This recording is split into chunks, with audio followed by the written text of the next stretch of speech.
Lisons dans le livre de l'Apocalypse au chapitre 3, des versets 15 à 17. Je connais tes œuvres, je sais que tu n'es ni froid ni bouillant. Puisses-tu être froid ou bouillant. Ainsi, parce que tu es tiède et que tu n'es ni froid ni bouillant, je te vomirai de ma bouche. Parce que tu dis, je suis riche, je me suis enrichi, et je n'ai besoin de rien. Et parce que tu ne sais pas que tu es malheureux, misérable, pauvre, aveugle et nu. Tiède correspond à un cœur partagé, ni froid ni chaud. Il vaut mieux être froid que tiède. Un rétrograde peut être restauré, mais un tiède est dans l'illusion. Ensuite, il déclare « Je te vomirai de ma bouche ». Le terme est sévère.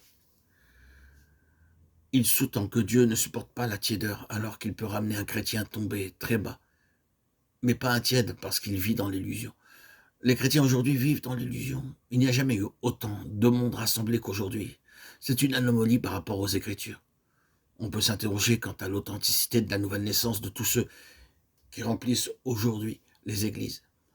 Les chrétiens aujourd'hui croient être riches et l'on parle d'argent dans l'église, comme le fait le monde. Les frontières n'existent plus. Ce que nous voyons dans le monde, nous le voyons dans le peuple de Dieu.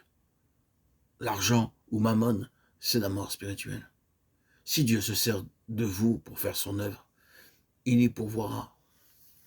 Le Seigneur dit aussi, je te conseille ou je t'exhorte. Nous remarquons que la sagesse est la bonté de Dieu. Il ne dit pas je t'ordonne, mais je te conseille. Tu peux encore accepter ou refuser. Mais à ta place, voilà ce que je ferai. Maintenant, c'est à toi de choisir. Acheter de l'or. L'or représente la foi et la foi ne s'achète pas. Il parle d'acheter de l'or parce que la foi est d'un coût très élevé. Pour devenir des gens de foi, il faut marcher et vivre dans l'esprit. On ne peut pas séparer la foi et la marche dans l'esprit.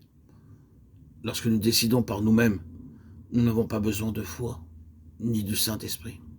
Je décide, je prie, j'agis. C'est ainsi que se font les choses aujourd'hui. Et voilà comment les chrétiens font l'œuvre de Dieu. On ne sait pas ce qu'est la foi. La foi vient de Dieu. Littéralement, c'est la foi de Dieu. Pour vivre par la foi de Dieu, il faut vivre par la vie de Dieu. Parce que la foi est dans cette vie et non pas dans la nôtre. La foi est inséparable de la marche par l'esprit.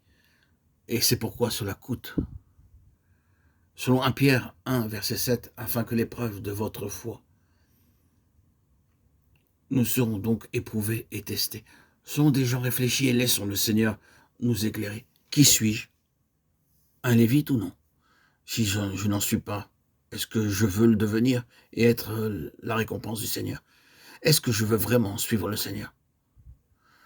On ne peut pas répondre du bout des lèvres. Le don exclut toute réflexion, car réfléchir, c'est se servir d'une balance.